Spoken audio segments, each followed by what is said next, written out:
Welcome to B'nai Jacob 101, your cram session and guide to being a part of our congregation. Last time we took you into the chapel and let you look at the daily minyan. Today we're in the main sanctuary, and what we'd like to do is begin explaining the various honors that make up our service. As I said last time, you don't have to participate actively.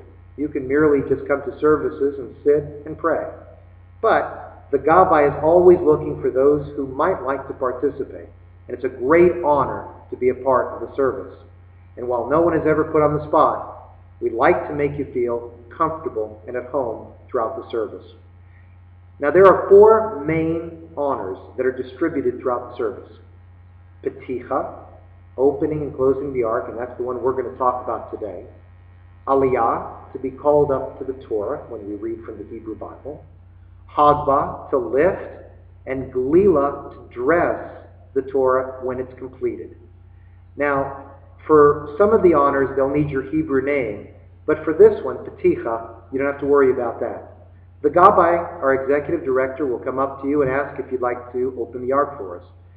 If that's the case, simply, when he tells you to, come up to the ark. It is customary to bow gently as you approach the ark. By the way, in our congregation, our ark is very beautiful and has some very unique writing. And while the video probably has it backwards, let me go ahead and just show you or tell you what it says.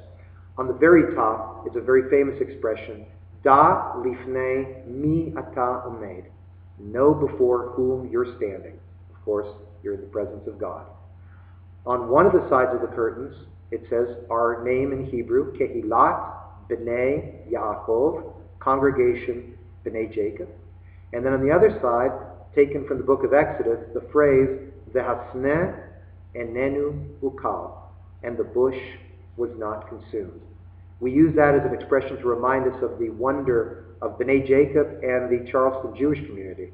We're a very, very small community, as I said last time, and yet we are passionate and vibrant in maintaining our traditions. And just like the bush with Moses was not consumed, our congregation continues to thrive and grow here in Charleston, West Virginia. When you come forward, you might want to take the Siddur with you because you will not leave right away. You'll open the ark and you'll listen as the Shaliach Tzibor, the person who's participating in the service and leading the service, is chanting the prayer that the ark is open for. So it's a good idea to have a prayer book in front of you. When you hear the ark is opened, go ahead and open the ark.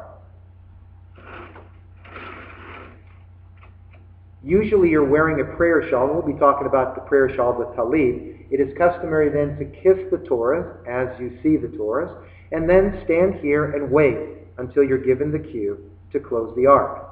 Usually you'll hear, the ark is closed, the congregation may be seated.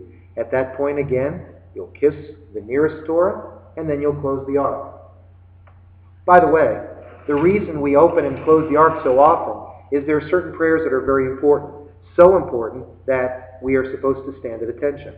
In order to indicate that a prayer is of that significance, it is customary then to have what is called peticha, to open the ark, to remind the congregation to all please rise. When you complete your honor, you will have people approach you. They'll shake your hand for this great honor that you participated, but they won't say congratulations, they won't say mazel tov, which is a phrase that a lot of people know. You'll usually hear the words, you'll hear Yasher Koach, which means may you be of strength and may your strength be firm. Yasher Koach. The proper response to that, I know you want to say thank you, but the proper response is Baruch Tiyeh. Baruch Tiyeh. Blessings to you. And that's really all it takes in order to receive this honor. Next time we're going to look at the Aliyah and how one is called to the Torah, what happens when you're up at the Bima, and also Hagba and Galila, lifting and dressing the Torah. If you have any questions you would like to have answered at B'nai Jacob 101, drop us a line at charlestonrabbi@yahoo.com. See you next time.